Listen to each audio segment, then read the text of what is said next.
साहिबान ज़ी वक़ार मौजूदा हालात में मुख्तलिफ़ परेशानियों और मसाइब और आलाम का मुख्तलिफ़ लोगों को सामना है। उनमें से एक बड़ा मसला ये है कि मुख्तलिफ़ घरों में जन्नात वग़ैरह मौजूद होते हैं और वो मुख्तलिफ़ तरीक़ों से अहले खाना को तंग करते हैं, परेशान करते हैं। नबी करीम रऊफ़ुर रहीम सल्लल्लाहु ताला अलैहि व बारक वसल्लम ने इसका हल इरशाद फरमाया है।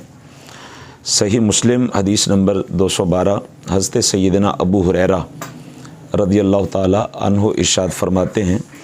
अन्ना रसूलुल्लाह सल्लल्लाहु ताला अलैहि वसल्लम क़ाल,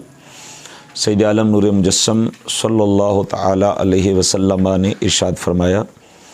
कि ला तजअलू बुयूतकुम मकाबिर, फरमाया कि तुम अपने घरों को कब्रस्तान न बनाओ,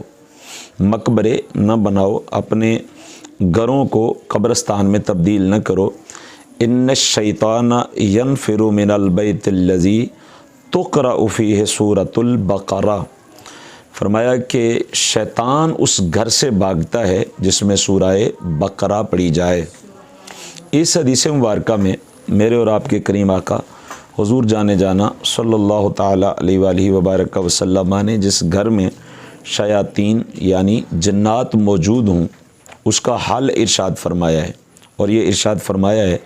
कि जिस घर में सूरह बकरा तिलावत की जाती है उस घर से शयातीन भाग जाते हैं। आप अहबाब, अगर आपके घर में कहीं छींटे पड़ते हैं, आपके कपड़े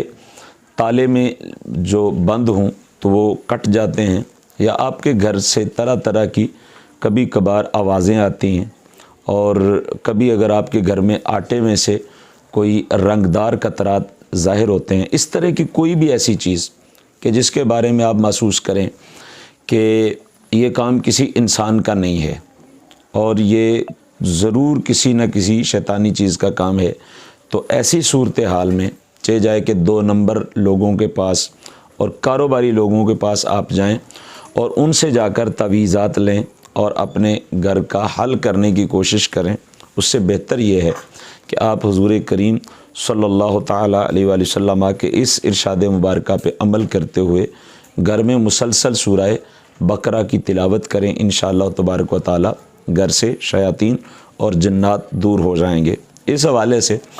बाज़ जो आमिलीन हैं उन्होंने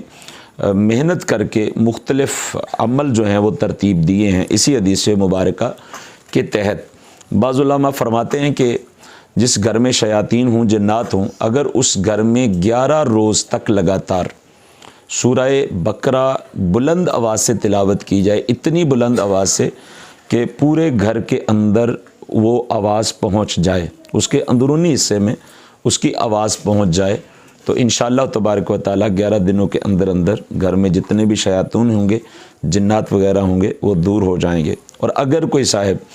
मकान बनाना चाहता है, दुकान बनाना चाहता है, और वो ये चाहता है कि मेरे इस मकान में कभी भी जब तक ये घर आबाद रहे, जब तक ये दुकान आबाद रहे,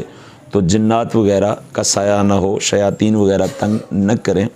तो उसके लिए मुख्तलिफ़ आमिलीन ने मुख्तलिफ़ अमल जो हैं वो इसी हदीस मुबारका से इस्तिखराज करके बयान फरमाए हैं। एक अमल मैं आपके सामने बयान कर देता हूँ। जब आप दुकान या मकान बनाने का इरादा करें तो आप 4 कील लें और एक एक कील पर एक एक मरतबा सूरह बकरा तिलावत करके उस पर दम कर दें। और मकान हो या दुकान हो, वो फैक्ट्री हो या बड़ी सी बड़ी बिल्डिंग हो, उसके चारों कोनों में एक एक कील को जब आप उसकी बुनियादें उठा रहे हो तो उसमें एक एक कील को ठोंक दीजिए। इंशाअल्लाह तबारक व तआला जब तक वो इमारत कायम रहेगी उसमें जिन्नात दाखिल नहीं होंगे, शयातीन दाखिल नहीं होंगे। ये सैयद आलम नूर मुजस्सम सल्लल्लाहु ताला अलैहि वसल्लम के इरशाद मुबारका से लिया हुआ अमल है जो मैंने आपको अर्ज़ किया। बल्कि ये दोनों अमल ही ऐसे हैं, घर में सूरह बकरा की तिलावत करें इंशाअल्लाह, जन्नात शयातीन। ये भी वजाहत कर दूं कि जो जिन्नात हैं वो शयातीन ही हैं وہ شیطانوں ہی کو جنات کہتے ہیں، جو شیطان کی اولاد ہے انہیں ہی جنات کہا جاتا ہے۔ یہ شیطان جو ہے یہ بھی جن تھا، اور اب اس کو عزازیل اس کا نام تھا، ابلیس کہا گیا، اور اسے اللہ تعالیٰ کی نافرمانی پہ دھتکار دیا گیا۔